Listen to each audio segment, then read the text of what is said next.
Quando o céu invade a terra. Guia prático para uma vida de milagres. Bill Johnson. Capítulo 11. O alto custo do pouco poder. O avivamento é o ambiente em que o poder de Cristo tem a maior possibilidade de se manifestar. Esse poder toca em todas as partes da vida humana, penetrando com muita força na sociedade com centelhas de uma revolução. Esta glória tem um custo, e não é para ser desprezado. Não obstante, uma igreja sem poder tem um custo bem maior em termos de sofrimento humano e perda de almas. Durante um avivamento, o inferno é saqueado e o céu é povoado. Sem avivamento, o inferno é povoado, e ponto final. Vou procurar esclarecer sobre a necessidade de sinais e maravilhas em nosso esforço por ver as nossas cidades transformadas e a glória de Deus encher toda a terra. Sem o que se segue, o mundo sofre, Deus é entristecido, e somos os mais miseráveis dos homens. Sinais e maravilhas revelam a natureza de Deus. Um primeiro propósito da ocorrência de milagres é revelar a natureza de Deus. A ausência de milagres opera como um ladrão, roubando uma preciosa revelação que está ao alcance de todo homem, mulher ou criança. Nossa dívida para com a humanidade é dar aos homens respostas para o que é impossível, e possibilitar-lhes um encontro pessoal com Deus. E esse encontro tem de incluir um grande poder. 207. Temos de ser testemunhas de Deus. Testemunhar é representar alguém. Isso realmente significa reapresentar Jesus. Portanto, reapresentá-lo sem poder é uma grande falha.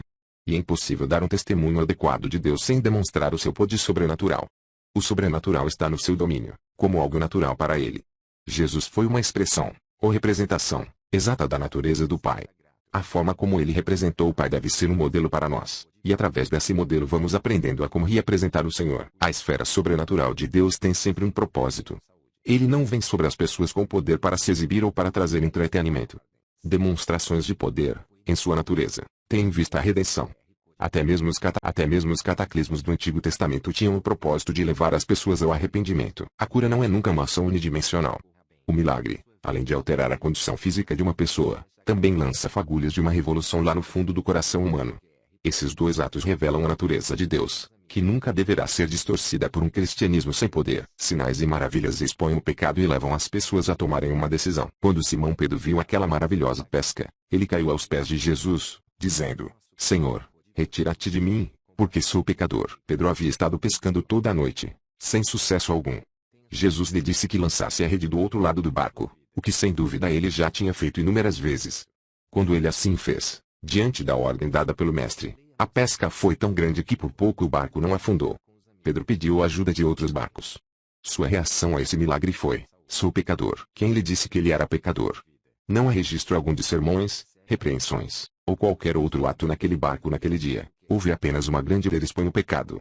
Ele faz um traço na areia e força as pessoas a tomarem uma decisão. Demonstrações de poder não são uma garantia de que as pessoas vão se arrepender. Basta que olhemos para Moisés que veremos que às vezes o poder milagroso somente faz com que nossos faraós se tornem mais resolutos a nos destruir. Quando veio o poder, sem atos de poder, os fariseus teriam se esquecido da igreja que havia nascido do sangue de Jesus derramado na cruz. O poder acirrou o zelo da oposição aos primeiros cristãos.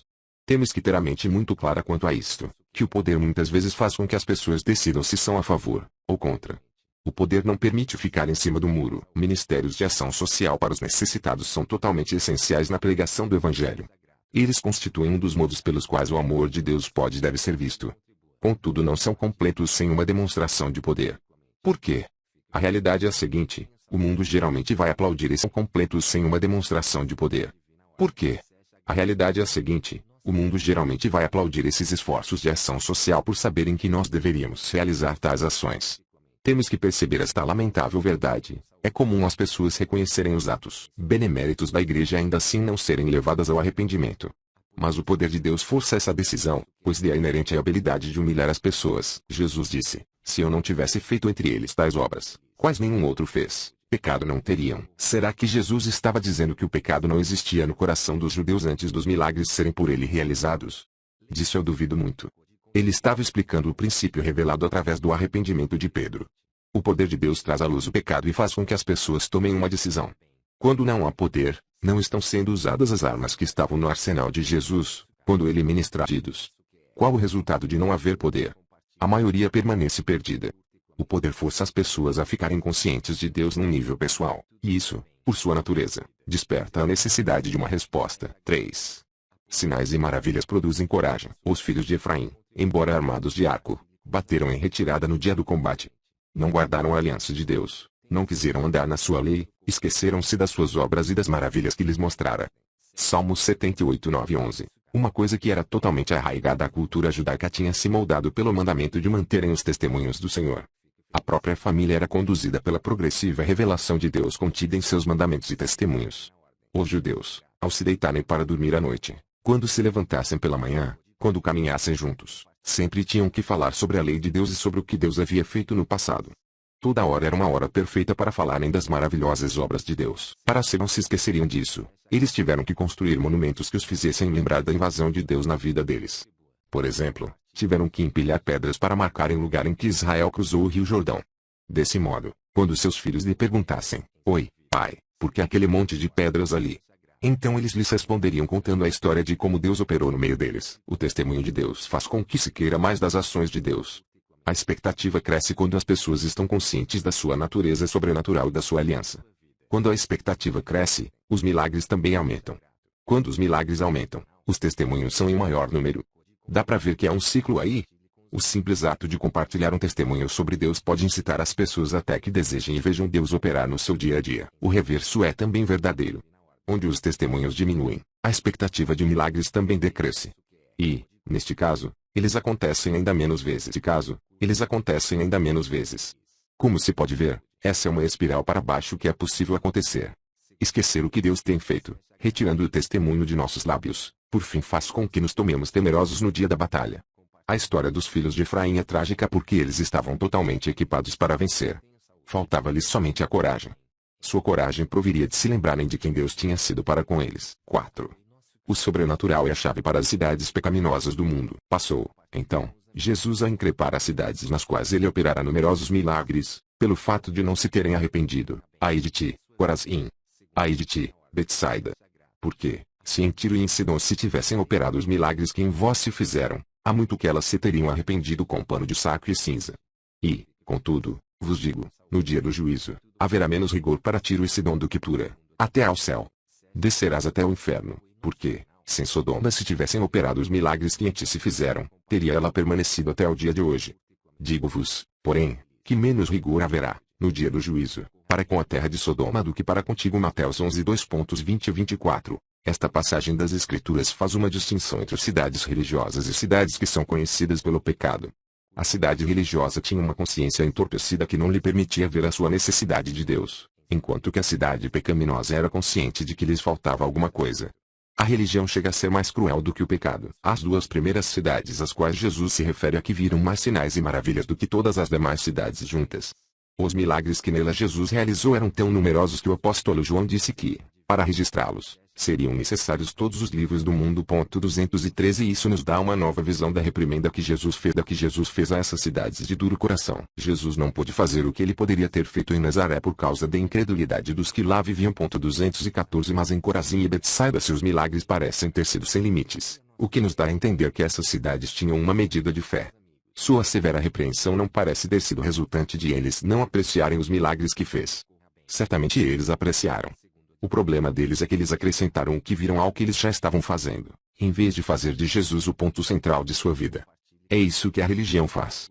Como disse Jesus, eles deixaram de se arrepender e de mudar o seu modo de pensar, alterando assim sua própria perspectiva na vida. Muitos têm prazer diante do mover de Deus, mas na verdade não se arrependem, não mudam sua perspectiva de vida, e deixam de fazer com que as ações de Jesus se tornem o seu foco principal e o seu principal desejo.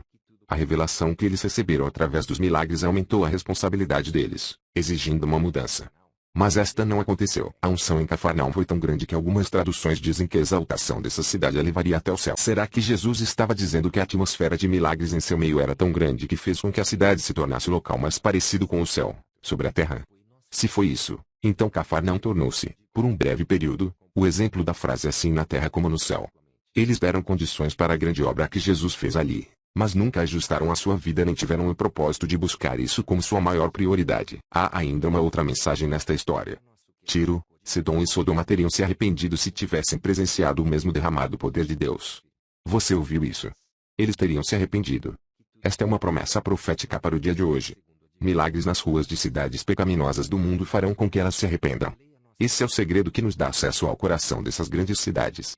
Cidades deste mundo tais como São Francisco, Amsterdã, Nova Orleans e Rio de Janeiro se arrependerão.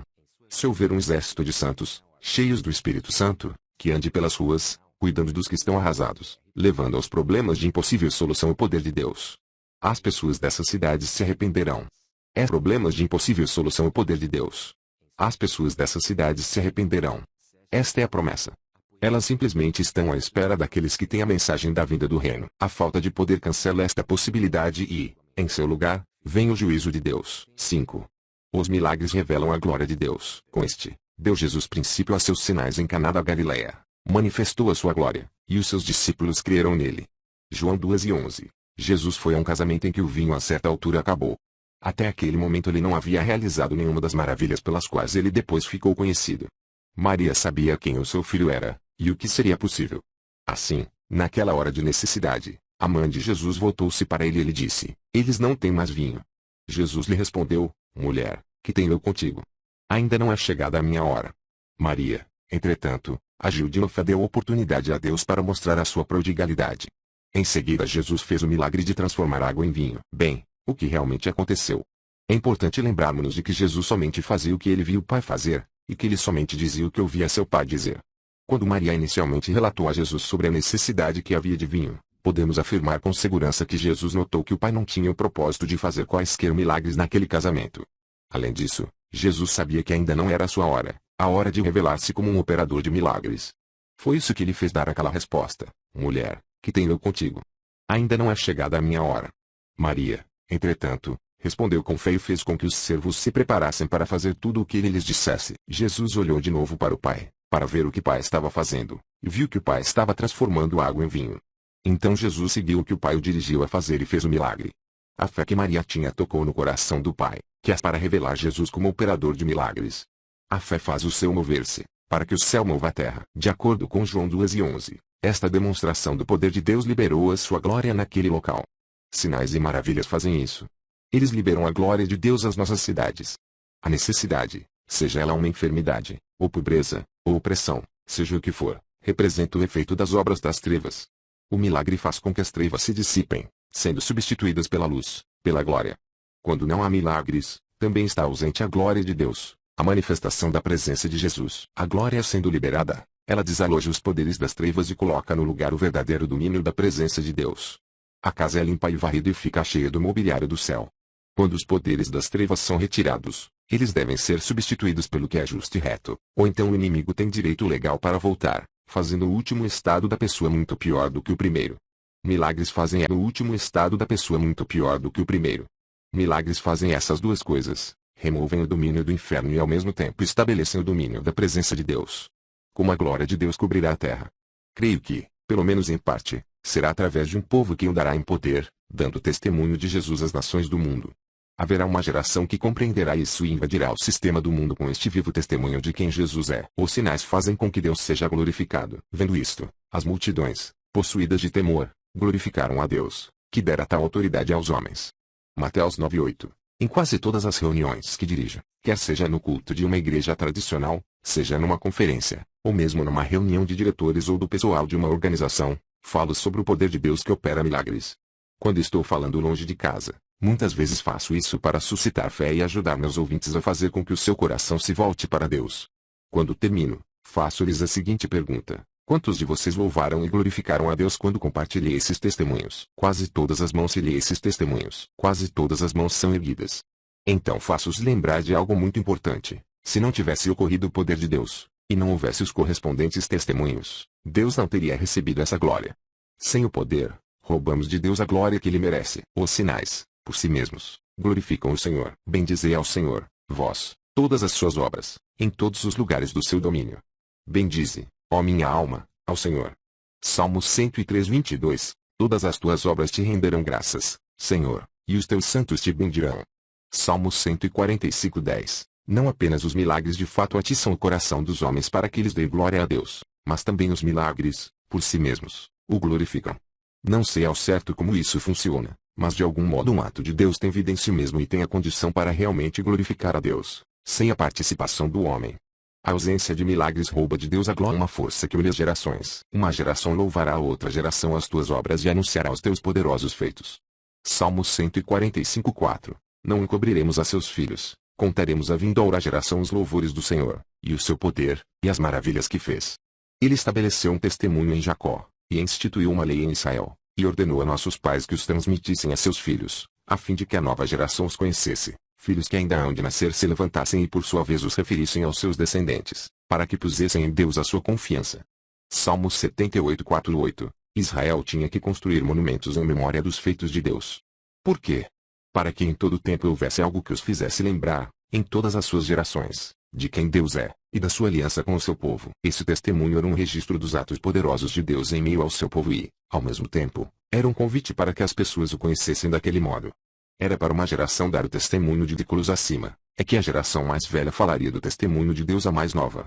Mas é igualmente verdade que a geração mais jovem teria uma experiência com Deus, e a mais velha pôde beneficiá-la. Os encontros com o Deus Todo-Poderoso tornam-se um fator unificador, que reúne as gerações. Sinais e maravilhas afirmam quem Jesus é. Se não faço as obras de meu Pai, não me acrediteis, mas, se faço, e não me credes, crede nas obras, para que possais saber e compreender que o Pai está em mim, e eu estou no Pai. João 19:2.37-38. Já que os judeus tinham lutar contra a dificuldade que sentiam em crer que Jesus era o Messias, ele simplesmente lhes disse que olhassem para os milagres e neles crescem. Por quê? Um sinal sempre nos dá direção para algum lugar. Jesus não tinha receio algum quanto ao destino a que os seus sinais os levariam. De algum modo, o simples passo inicial de acreditarem no que estavam vendo por fim os capacitaria a crer no próprio Jesus. Foi o que aconteceu no caso de Nicodemos. Cada milagre testificava a identidade de Jesus, quem ele era. Sem os milagres, não pode haver nunca uma plena revelação. Cada milagre testificava a identidade de Jesus, quem ele era. Sem os milagres, não pode haver nunca uma plena revelação de Jesus. Os milagres ajudam as pessoas a ouvir a voz de Deus. As multidões atendiam, unânimes, às coisas que Filipe dizia, ouvindo-as e vendo os sinais que ele operava. Atos 8:6. Filipe era o mensageiro de Deus para a cidade de Samaria. Lá as pessoas puderam entender que suas palavras vinham de Deus por causa dos milagres que ele fazia. Atos de poder contribuem para que as pessoas sintonizem o seu coração ao que é de Deus. Fazem com que elas se libertem da análise racional que conclui que este mundo é a realidade final. Tal mudança de perspectiva é essencial para que haja a mais importante resposta do homem para Deus. Em essência, é para que aconteça o que a palavra arrependimento significa. Os milagres fornecem a graça para o arrependimento. O desespero que os milagres causam é em parte o responsável por esse fenômeno. À medida que os nossos interesses deixam de contemplar somente o que é natural, dirigimos a nossa atenção a ele. Essa mudança no coração abre os olhos e os ouvidos do coração. Disso resulta que passamos a ver o que já estava bem à nossa frente o tempo todo, e ouvimos o que Deus vinha dizendo em toda a nossa vida. Os milagres causam uma mudança nas prioridades. São uma importante contribuição para que possamos ouvir de forma mais clara a voz de Deus. Sem eles ficamos mais propensos a sermos dirigidos pela nossa própria mente, chamando isso de espiritualidade. Os milagres contribuem para que as pessoas obedeçam a Deus. Não me atrevo a falar de nada, exceto daquilo que Cristo realizou por meu intermédio em palavra e em ação, a fim de levar os gentios a obedecerem a Deus, pelo poder de sinais e maravilhas e por meio do poder do Espírito de Deus. Assim, desde Jerusalém e arredores, até o Lírico, proclamei plenamente o Evangelho de Cristo. Romanos 15:2.18-19. Vi. Aqui o apóstolo Paulo demonstra como foi que os gentios foram levados à obediência através do poder do Espírito de Deus, mas plenamente o Evangelho. A mensagem não seria completa sem uma demonstração do poder de Deus. É o modo de Deus dizer amém à palavra que ele mesmo declarou. A Bíblia é repleta de histórias de heróis que tiveram a coragem de obedecer a Deus nas mais difíceis circunstâncias, tendo um encontro pessoal com o miraculoso. Nada faz palpitar mais o coração do que conhecer Deus. Ele é ilimitado em poder. Ele é por nós e não contra nós, e é suficientemente grande para suprir a nossa pequenez.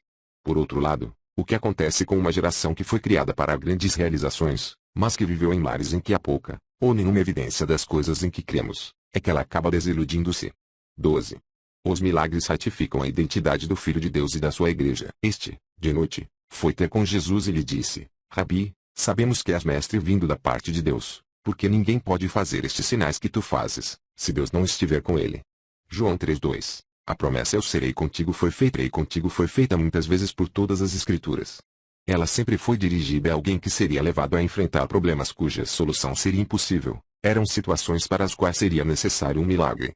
Além da presença de Deus ser confortante, além de desfrutar de sua doce companhia, que me leva a ter um relacionamento íntimo com Ele, Sua presença é uma provisão do céu que tem o propósito de me levar a um estado de grande coragem na realização de sinais e maravilhas. Os judeus tinham o entendimento de que a realização de milagres atestava que Deus estava com a pessoa.